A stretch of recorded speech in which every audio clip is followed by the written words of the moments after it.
Friday, the 13th day of August 2021. The Situation Room enters the second hour, and we begin the hour with the day's proverb. Confiding a secret to an unworthy person is like carrying grain in a sack with a hole. Confiding a secret to an unworthy person is like carrying grain in a sack with a hole.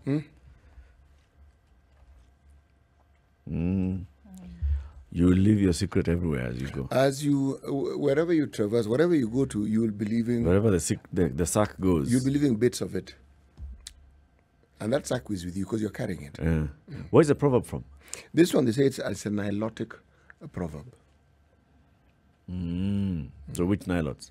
Plain Nilots, River Lake Nilots? All join. Throw in hill Nilots. All Nilots. All of them. While you're at it. The origin is the same. It's now the eventual place of residence now that we're discussing, but they're Nilots. Okay. Must be those ones that know how to do proper farming with, and get grain. Well, you know what is also strange is that it's not that there were any who didn't. It is the focus. Because if you look at, do you know why Kisumu is actually called what it is? A trading center. It was understood by the communities around the lake that there would be seasons of drought. So what would happen is, ordinarily you would simply go from one family member to another. It's called somo. So somebody actually gives you food for you to tide you over. Okay. Now, Kisumu was a place where you could say it was a center for barter trading. You went there, you had a cow, but you didn't have maize. You had a goat, but you didn't have a sheep. Yes. So it actually is Kisomo. Sumo is precisely what I just said. Kisomo. Kisumo. Mo. Not Kisumu. Kisumo. Kisumo. Okay. Okay. So now let's have that conversation about selection into Form 1 places. So what happens? Pupils in Standard 8, at some point early on in the year, are told you need to select the schools that you'd like to go to in secondary. Remember, we have a policy of 100% transition. So it's no longer should you pass your exams, what secondary school would you like to go to? It's what secondary schools would you like to go to, period. After your exams. After your exams. And then there's a categories. There's a national school, there's a extra county school, and there's a county school. And I think there's is that it? Or is there a local school? I'm not sure. We'll be told by the experts. So the students then select. And after the exams are done, like we saw this year, unlike previously when secondary school heads would sit down and look at marks and then select, this time it's the electronic system that has a database of the pupils that have sat the exam that is then looking at performance, selection, and placing. Performance, selection, place. So we've seen very many stories now of students who've been placed to schools that they say, I had not selected this. And we've also seen the Education Cabinet Secretary saying the issue of how the students were selecting schools is also a big concern, because there were some, for example, whose heads did not submit their selection. So there are those students who don't have any record of some schools that they selected. And then there's the issue of congestion. So how many marks qualify you into national school? How many marks qualify you into the county or extra county schools? But some of these students are sitting the exams in a private school, primary private schools. We also have private secondary schools. So which students go to the private secondary schools? Do they select? We can say they do, because then they're the ones who will go and apply to a private secondary school. Can I join your school? Yeah. And now we've seen, it was in the papers the other day, that the Kenya Private Schools Association is talking about, how about you include us at that point of selection, so that then the students can select us at that point. We have very many questions around this, and that's why we have brought in the chairperson of the Kenya Private Schools Association. Our friend Mutheu Kasanga joins us on the line. Good morning, Mutheu. Good morning. Good morning, everyone. Good morning. Good morning. Good to have you on the show. We'd have loved to have you in the studio, but we understand that, where are you? Outside the county. Yeah. Outside the county on that dreaded Mombasa road. Yeah. Tough days. We have tough days. She has grown horns in the last few, this Mombasa road. Oh, yes. So, Mutheu, have I done the introduction well? Have I missed out something in terms of what has happened? You have, yes, you have captured sort of what has been happening pretty succinctly. But I just need to sort of just clarify one thing. Selection has been done by computer for quite a while now. It's not this year alone. Okay. That has been the norm. When it comes to selection, and I think that's where for me at least, I see the problem beginning. There is no formal process of exam registration for KCPE. So what schools do is they trigger, NEC triggers that the Kenya National Examination Council triggers the exam process by asking schools and parents to choose a school.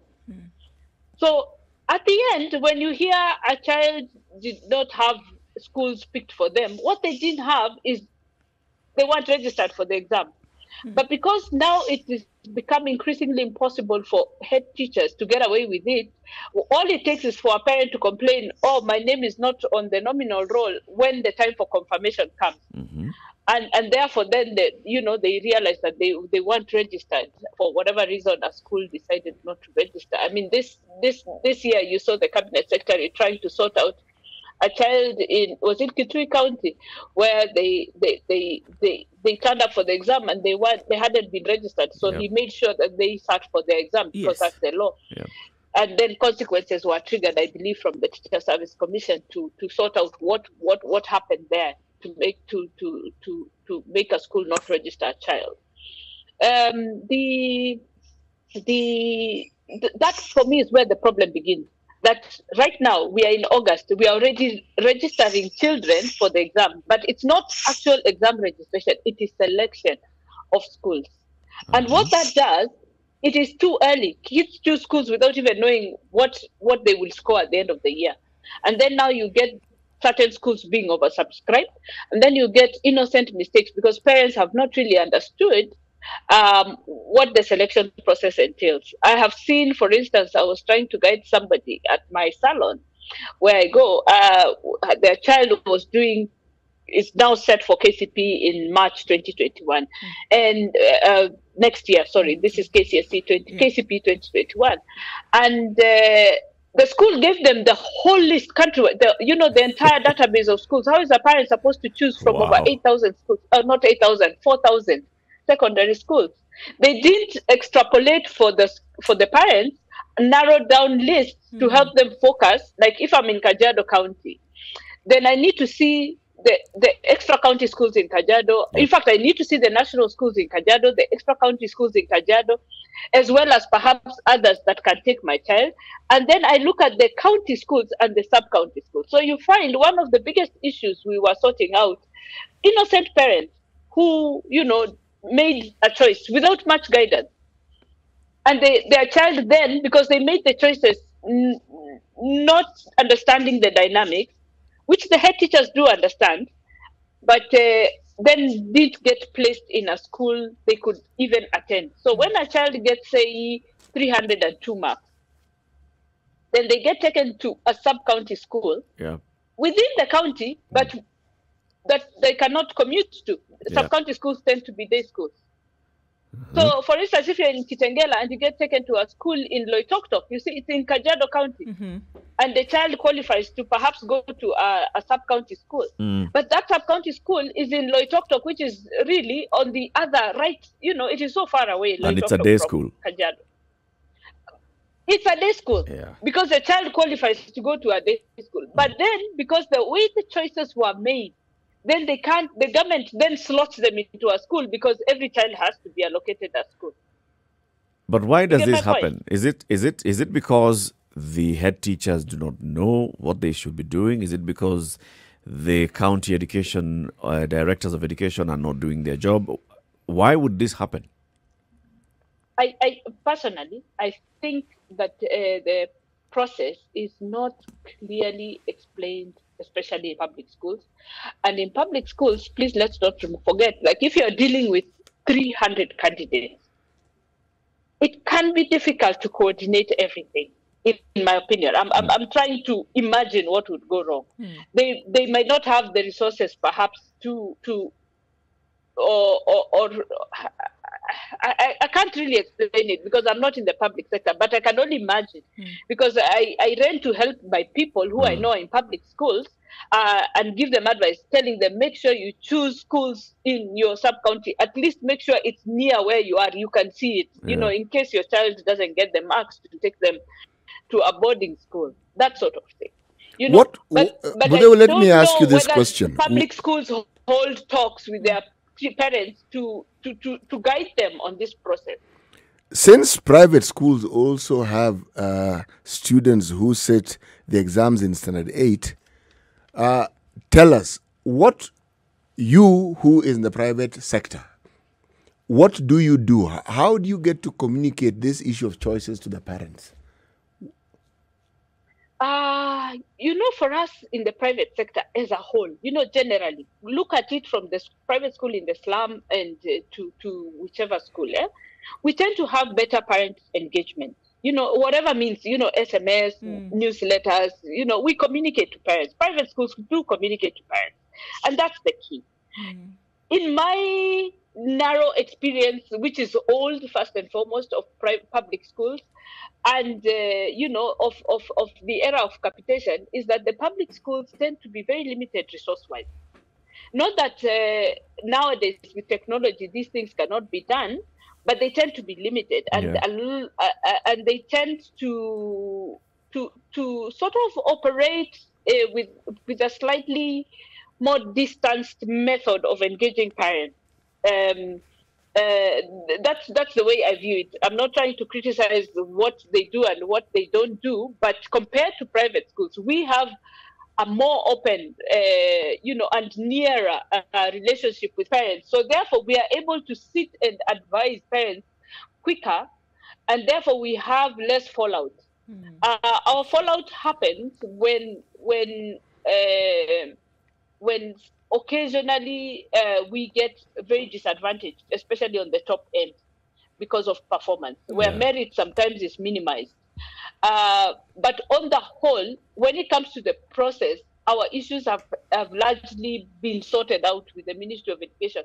We did have in the past cabinet secretaries who actually said that private school kids did not cannot work expecting a public school space in secondary school. We had cabinet secretaries in the past who actually implemented such things of just blatant discrimination, or just on the basis of public-private, which is largely actually against the law. There are no two categories of citizenship in Kenya.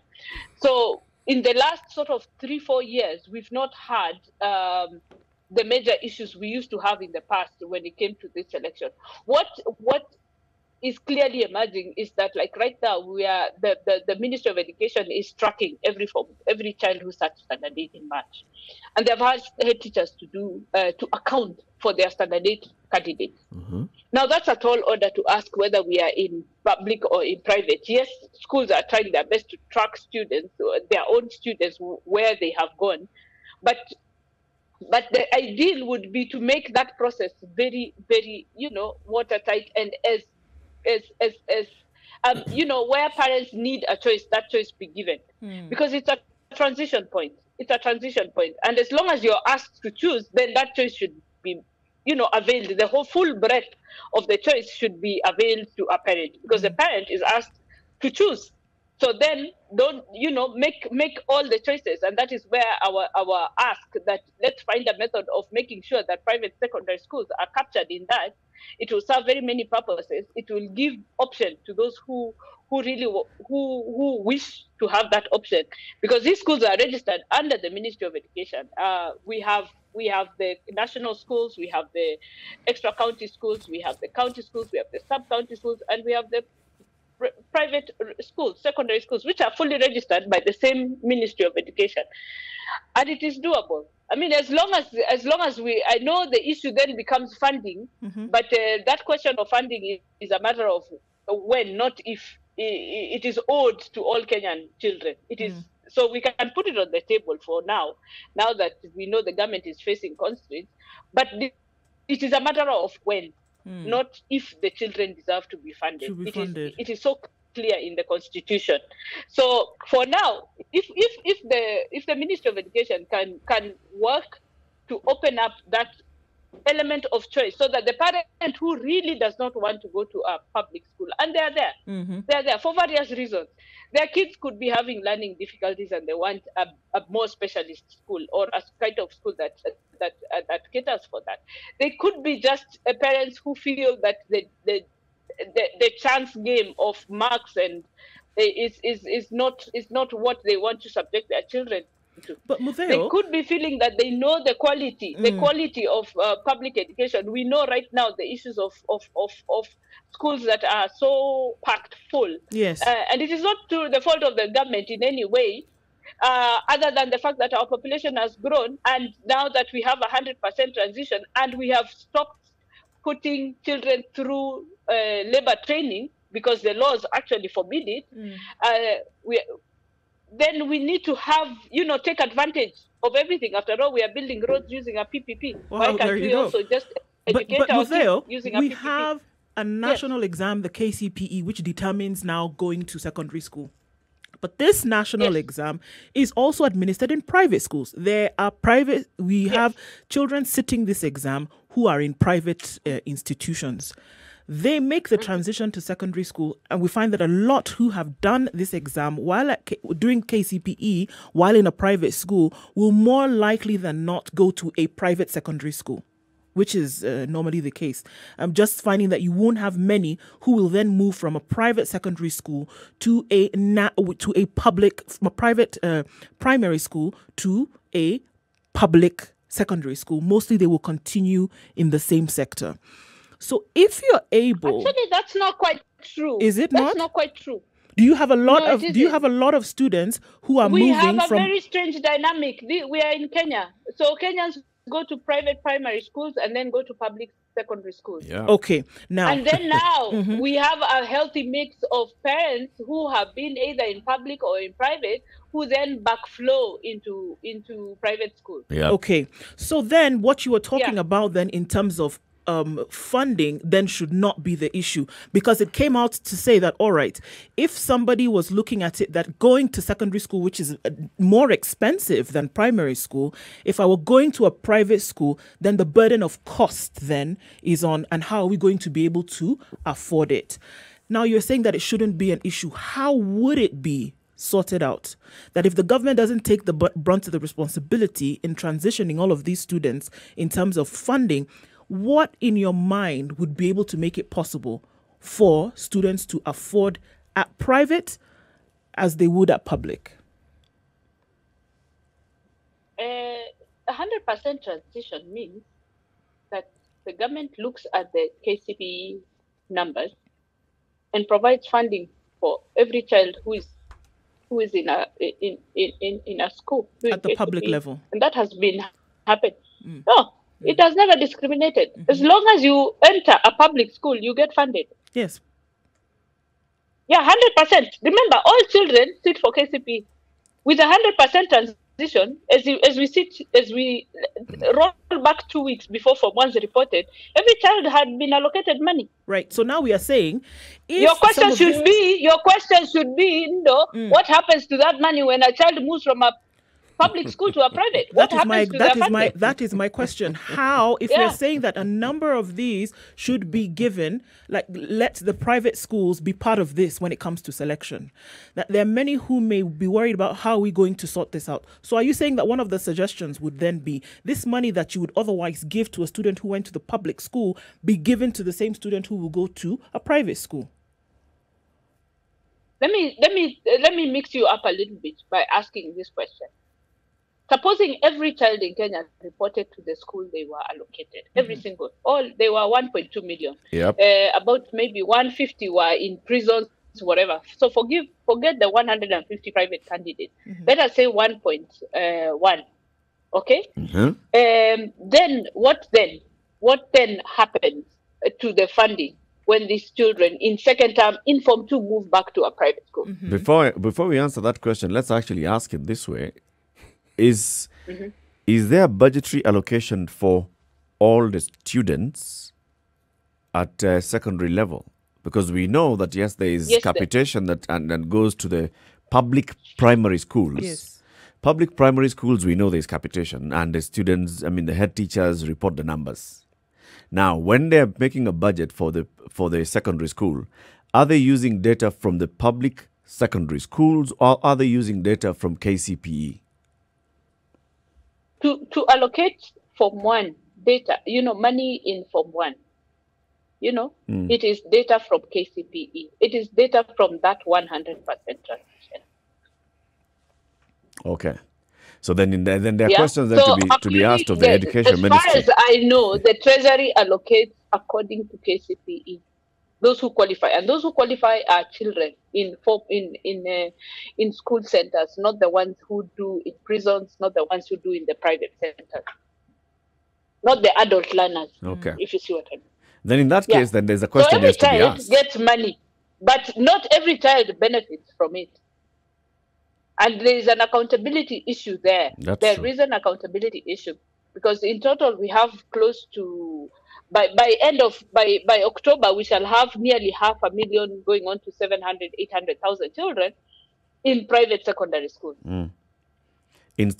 How many? Well, that is, look at that amount of money. It's 22,500, and ask yourself, where has it been going? And why isn't the student who was allocated to that money benefiting from it? Are we saying that out of the 1.2 million, for example, who sat KCPE this year for last year's exam, how many of them were in private schools? At the moment, every year now, ever since 100% transition, we have low numbers entering at the beginning. So at the moment, we have maybe about. Give me a second. Now let's talk about the ones that sat. The ones that sat the KCPE. Yes. The ones that sat KCPE, the last KCPE. How many were in private schools? Private centers. About what is it? It's about 20%, 22% of that number. Okay. Start for KCP in a private center. So let's say about 200,000 odd, 220,000 odd. So at the moment we have about we at the beginning of August we had about 165,000 for one places available. Okay. In the private schools. So this of those, just under half have been taken up. Just under half. We are now doing the reconciliations with the Ministry of Education. How are these taken up? Parents come to an individual school and ask for a place for their child. Mm-hmm. They go to the school they want to go to. Okay. Now, the push by the KSPA... Most likely to be a boarding school. You'll find it's children who have been... Parents who wanted their children in a boarding school, but their marks don't allow. So we tend to have, the majority of the schools tend to have the 250 to 330 score. That's the average. That's where our main criteria of entry is. We also have a good number of private schools that cater now for the below 50%, which is below 250 in KCP, because those inevitably get allocated a day school, and many parents would want their children to experience a boarding school. The environment, the more focused environment of a boarding school. We also have some parents who increasingly now, especially in some of the urban areas, who are looking for high quality day schools, because you see that's the problem, because KCP is like a massive interview. KCP is like a massive interview. All it does, it slots students into a selective system of secondary schooling. So then you have parents who want, because as a result, public day schools have a very poor reputation for an academic performance, and then they tend to be very poorly funded. So now you get parents who have that lower spectrum of marks, or even sometimes even high marks, looking for a good quality day school. So there's now we are seeing a few, like a growing niche for high quality meaning very well very good infrastructure and performance above average compared to other day schools. Parents are beginning to see that is an advantage for them, because there's value in day schools. We in Kenya we have a mentality about secondary boarding schools, but when you get a good day school, there's very good value, especially when it comes to parent involvement in those very critical teenage years. So we have, especially the Catholic Church has some pretty impressive ones in the city, and we are beginning slowly to see a good number of private entrepreneurs and schools putting up day schools that are rivaling a performance even of some very well-established boarding schools. That's true. In the Situation Room, our guest this hour is Mutheu Kasanga, the chairperson of the Kenya Private Schools Association. Form 1 selection is what we're discussing. And just before we went to the break, Mutheu was just giving us the lowdown and the rundown of what happens. So the selection that happens, and then after KCPE, depending on the marks, you're then posted to a school that matches your marks, whether it's national school, extra county school, or sub-county school, none of which is private. No. Even for the students who sit KCPE from private schools, then they end up going into the national schools. And then, now, depending on the parents and their choices, then there are secondary schools where parents now choose, I want to take my child here. And what we are seeing is, according to what we're hearing from Mutheu, the marks ranging from around 250 to 300 marks, 330 marks, many of them will then go into good boarding schools, private schools that they choose. Others will go into good private day schools. The question, though, is should private schools be included in the list that students are selecting before joining secondary school? And how would that be done? When you hear that, CT, what do you think? Because, you see, as a standard 8, even those in Mutheu's private school, they are choosing either a national school, an extra county school, a county school, a sub-county school. Now, if you bring in the mix, the private schools, in what category do they fall? This conversation begins, in my mind, from the point of the exam. There is no separate exam for private schools, and there is no separate exams for schools that are referred to as public schools. So, again, all these students, as Mutheu has put it well, Kenyans. Yep. So, if you're talking about an equal footing for everyone, that equal footing is what enables people who fall into the category of owners of schools or those who are in private schools to actually thrive, because the opportunity and the option is there. The unfortunate thing is every time we talk of private schools, people think of high-end private schools. There's an entire range of private schools, right from 2 rooms in some backwaters to something that is akin to a cowshed where students learn in shifts. All those are private schools because they're individuals who own them. They're not government owned. Now, if you're talking about a level playing field, the argument also has to be fueled by information. Now, apart from just the one that I've put across, even those who argue that only those in government schools should get certain privileges, I understand this argument, and there's a reason why they say that. But I think the argument is based on this skewed understanding that by its very private definition means privileged. Privilege, and those who are in those private schools have money.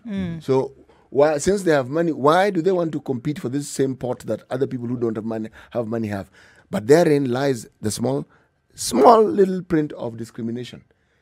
If it's an opportunity that is being provided for Kenyans, in my view, let everybody have that opportunity. Okay. Yes. I think there are 2 issues that you've raised there. We can come to the second one, which is whether there should be that weighting, affirmative action, quota system that Mutheu was talking about that was happening even previously, in terms of if you have scored this kind of marks in a private school and if you've scored the same marks in a public school, are you weighted the same when it comes to Form 1 selection? I think we can actually now get into that conversation as well. But the first question that I'd like you to respond to is what you're currently pushing, Mutheu, which is saying that you want to be included when it comes to the list of selection of schools. How do you see that working out?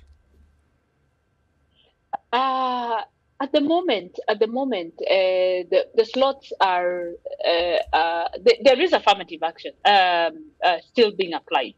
You still get kids from marginalized areas, girls from marginalized areas. All that, many factors being considered, and so far nobody has a problem with the formula that they use for affirmative action. Okay.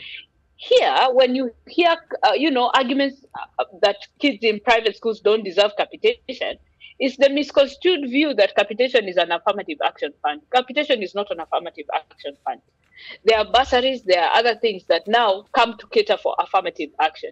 This capitation, the way it is structured, is actually for every child. If the private schools wanted to kick a fuss over this, it would be on capitation, because that is one place where they're distinctly discriminated against without a valid, without even a constitutional backing to denying a Kenyan child capitation.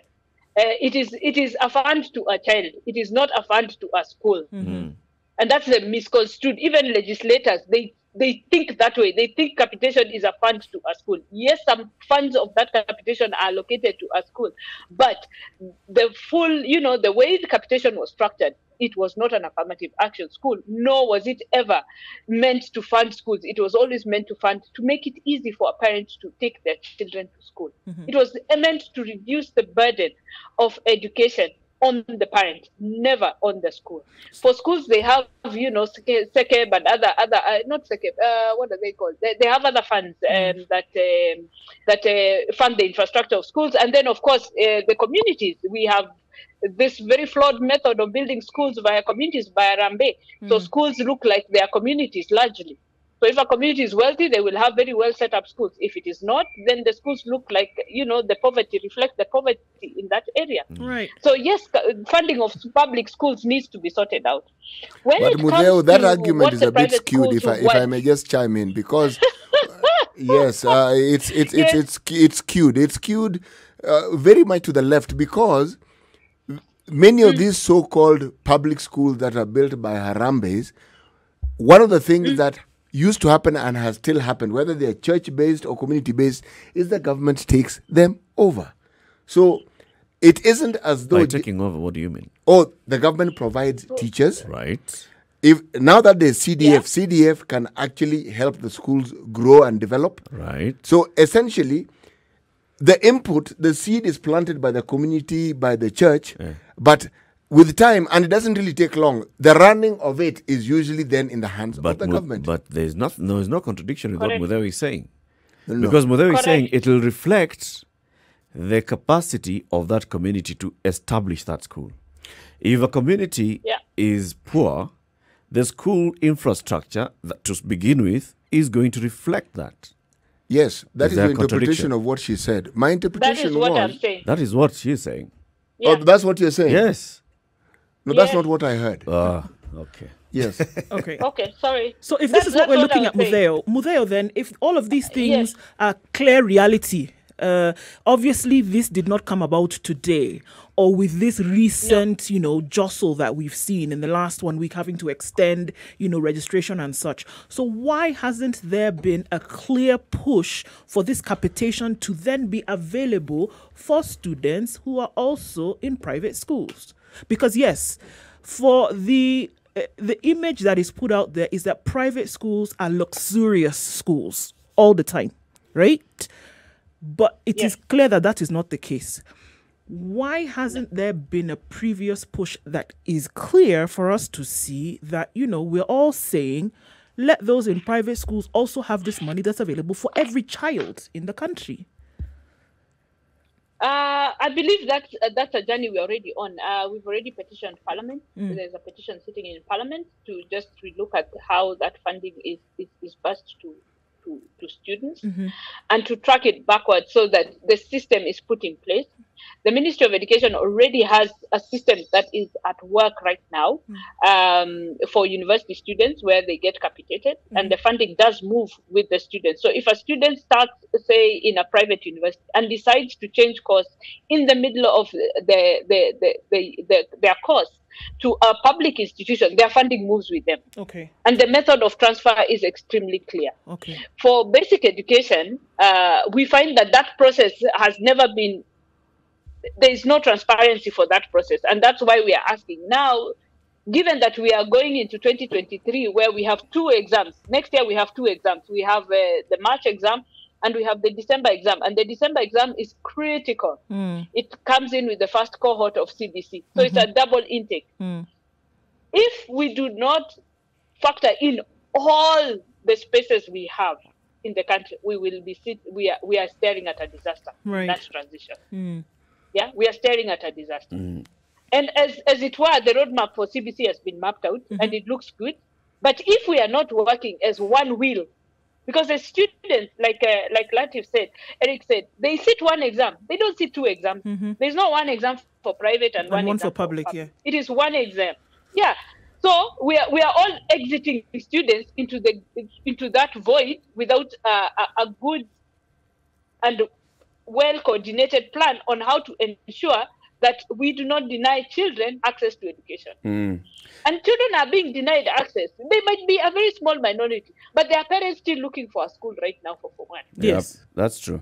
I have a Their problem parents still though. looking for that they are being denied a chance because they were not given all the options available for them to look at. And because we are using KCP as a filtration exam, like an interview exam, then the stakes are so high. So I'm hoping as we as we exit the grade 6 into grade 7, we bring down that temperature. We make that transition as easy as possible for parents. And we can only do that by busting open all the spaces available for that transition. I have a problem, Mutheu. A problem that I have is with mixing private and public in terms of funding by public. Now, let me start with what you've just said. We have many parents today who have not taken their children to school, not because they have not received an admission letter, but because they have seen either the school that the child was admitted to is far from home and it's a sub-county school, it's a day school, it's an issue of selection. Or they see that the school that their child has been admitted to is congested and they have questions that they don't trust the quality of education that their child is going to receive. Or many others. So those ones could be sitting at home wondering what to do. There are those that know where to take their children to in terms of the choices of private schools that they have. They approach those private schools. The children are subjected to whatever kind of selection or intake criteria the private school has. They join.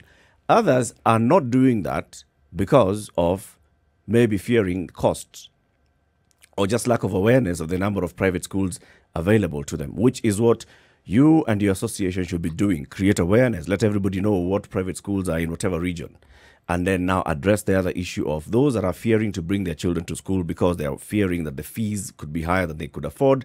That is a separate conversation. My problem with getting money from the public coffers and taking it to private schools is that we are privatizing a basic right. Education is a basic right. We should be developing and working towards developing our public school system. Yes, so for so many years we have not developed our infrastructure. That does not mean that we stop developing infrastructure. Right now we are talking about congestion in secondary schools. That does not mean that we stop our focus in building more secondary schools to take the 1.2 million, 1.5 million students that will be sitting KCPE in future. If we start saying, because currently actually what happens is many of the children who are receiving bursaries and support, that they are in private schools. So there are people who are actually receiving money from the public and taking it to private schools. I have an issue with taking money from public and financing a private sector. Get your own money, grow your own sector, but our money should be developing our public schools. Now, let me put it in another way so that you get it. And I'll go back to something I said about capitation. Capitation is not an affirmative action fund. And remember, we are discussing Kenyans. We are not discussing foreigners here. Number 2, the European model, and this is a Northern European model. Let us be very clear which model it is the most expensive and most difficult to implement, which is what you're talking about. Where education is fully public. Look at America, look at the Western world, look at the Eastern world, the Asian countries, look at the developing world. The reality on the ground is that in education, even the SDGs acknowledge that in this world we live in today, as developing countries, there is no escaping the fact that the private schools are there, that they cater not just for the wealthy, that they actually provide access. Access is the most basic function of a government. It's just to make sure there's a school. Whether it has teachers or not is another thing altogether. That's an issue of quality. But just basic provision of access to education, that is a function that private schools in Kenya sort out.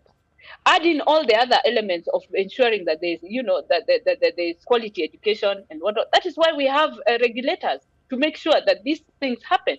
After all, like I said earlier, we still have, because of the way that public facilities are started by private people, by private citizens. Let's not forget that's what a Harambee school is. That is a private initiative by citizens of a place. That is why you have these schools that every year are splattered in the newspapers in places like Malindi, in places like Lamu, in places like Northeastern, where they don't have walls. Not because there is not funding from the government, but because that funding can never be enough, given where we are in our country today. So whether you like it or not, however people feel about where public money goes, remember, these are Kenyans. They are not foreigners. We are not dealing with foreigners. I know there is a story yesterday that sort of hit the waves about a foreign school in Kenya. That is not that kind of school we are discussing. We are discussing Kenyans. In Mathare, in Kibera, going to a school because it is the only one with a space for them. Because the nearest public school is packed to the rafters. So what happens when that is not enough? Do people just sit back and wait for government to provide? Or do they walk where they can find some education? And as long as we have Kenyans holding that opinion, we will never have consensus and we'll never agree about what it means to provide access to education. In the short to medium term, right now, as we wait for the transition here, we, the private sector, are holding a solution to our hands and offering it to the government. We are not, while we are discussing capitation, we are not saying that this is the only way we'll offer these places. We are saying if you want to hold on to capitation for a little while longer, because we know it's a matter of when, not if it is owed to Kenyan children. That capitation is owed to us. But we are saying here are 165,000 places. Decongest some schools. Some public schools. They are. The parents know that this is paid, but supplement the parent. Tell that parent that money is theirs. They are taxpayers as well. They are not foreigners. In as far as we're saying that, I agree with you. We have to understand that this is the Kenyans we have. I agree with you. Another Kenya. Kenya is not Norway. Kenya is not Norway. Mutheu, you're really passionate about this, aren't you? Short to medium term, let's do it to address the current problem. But also, let's not forget, we are in the current quagmire because the government over the years has neglected the government's job, which is expanding our schools as our population is growing. Now, if we leave that alone and we tell the government, it's okay, you made a mistake 25 years ago, you can continue making the mistake for the next 25 years, we'll have a problem. No, we'll have a bigger problem. And we already have a problem. We have to tell the government, look, it comes to an end. The next 5 years, it's okay. We are going to see how to strike a balance. You can send capitation to private schools for every child that gets into education, but it's students. To students in private schools, right? And that will go to the students in private schools, but that should come to an end. At some point, the government should be put to task. How many new schools have you developed in various areas? If we are talking about 1 shilling, 1 vote and all those things, the government should also be asked, if you have a constituency with a population of X, how many sub-county schools do you have there? How many county schools do you have there? That is a conversation that we should be championing. Eric, can I ask another question? Ask. With education, it takes up the biggest budget of our national budget. Yes. Every year. Yeah, it's the biggest. Yeah. And we are largely compliant to or very near compliant. I think we are compliant in to commitments we have made to the world on funding education. Yet we are very happy to accept that private hospitals in health provision, which is this is your body, can serve that fundamental purpose of access to healthcare. Yet we don't want to accept that private educators can do the same job. Why is there that dichotomy? Eric Latif believes that the government should also be doing the same. Health, education, we should be looking at development of public facilities. The government has neglected its job. The government has allowed private players in government to open up these facilities and allow this to go to the dogs. It's like they've acquired partners in the private sector, and they've even allowed the private sector to play the role that the government actually should be playing. That said, doesn't private sector then bring in elements and new thought on quality? They do. Absolutely. They do. Absolutely. They most certainly do. Can learn from. Don't we see in countries that have very vibrant private sectors that things like healthcare provision and innovation is there, and now we are seeing a lot of innovation from the private sector in education. Isn't that appreciated? Without a shadow of a doubt, yes. It must be. Then why should we wage war? Because you see, that is it. It's being put as an either or rather than things that can work complementary, together. Yes. On a subject such as this one, that is actually dear. The better the public facilities are there, you will not find the size of the private sector we have in Kenya. That is a fact. But as we are right now, I want to just end on that point. I can see time is running out. Let us at least come to the table and make sure no child suffers, because we have these facilities, and they are sitting at about 52% occupation. Take advantage. It's there. It's like I'm actually agreeing with you on that note, Mutheu, and I'm saying that if you're not on a war footing, you won't actually make any headway. You have to be on a war footing on such an issue. Yep. Yes. This isn't one of those genteel conversations you have. Take head on. Yes. Otherwise, it will not happen. Yes. Yeah. But also take up some bit of a role here in creating awareness so that people know what private schools are available near them and what choices they have, so that people then can start making those informed choices. And also, in terms of cost as well, look at, there's this affordable school near me and I can afford to take my child there. I'll choose to take my child there. Yeah. Asante sana, Mutheu. Mutheu Kasanga is the chairperson of the Kenya Private Schools Association. Next one, come to the studio, please. Will you? Thank you. Asante sana. This is Kenya's I'm coming to studio. Wonderful. Good. Yeah.